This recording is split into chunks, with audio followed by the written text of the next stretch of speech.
called vestibule. This is the space in between where Dragon arrives and the hatch of Dragon and the hatch of the International Space Station. That space, that vestibule area, is currently at vacuum, so they'll bring it up to pressure to match the pressure of the International Space Station as well as Dragon. It's what we expect, is what we see here on sea level, 14.7 psi. It'll be a slow and methodical pressurization. There is some fluctuations that occur during pressurization due to thermal, just to make sure it's thermally stabilized and we're getting a good read on that pressure. So we'll do that slowly and methodically before opening up the hatch. Pictures of the International Space Station. Again, those intermittent loss of comms, those are very much expected throughout our coverage today. Graph separation from the Falcon 9 rocket. You can sort of see it swung out. When it does so, it exposes the docking ring and the docking light, which you see flashing, but one of the primary reasons it needs to unfold are those 4 forward bulkhead Dracos.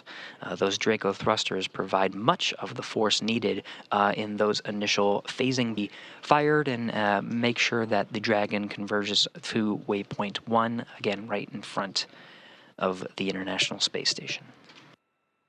Fact.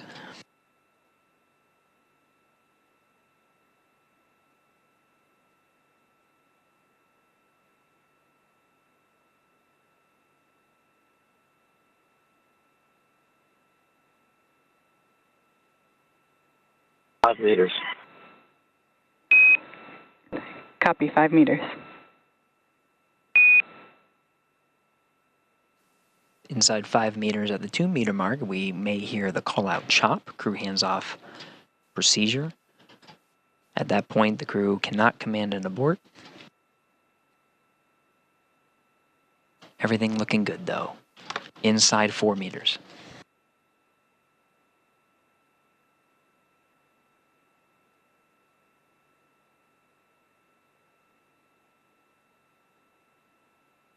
Meters.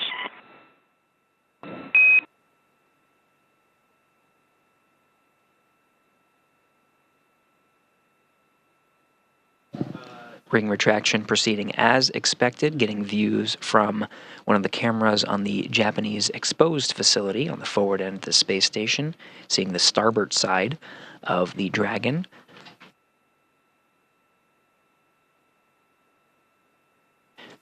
As we continue to monitor the progress of this ring retraction, now getting some sun illuminating the nadir or Earth-facing side, and now the whole thing of Dragon Freedom.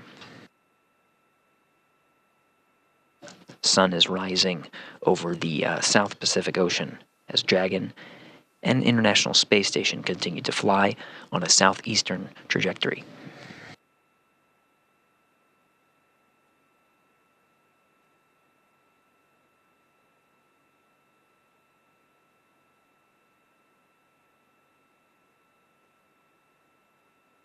Flight controllers monitoring the ring retraction and the alignment with the international docking adapter to proceed with driving those hooks.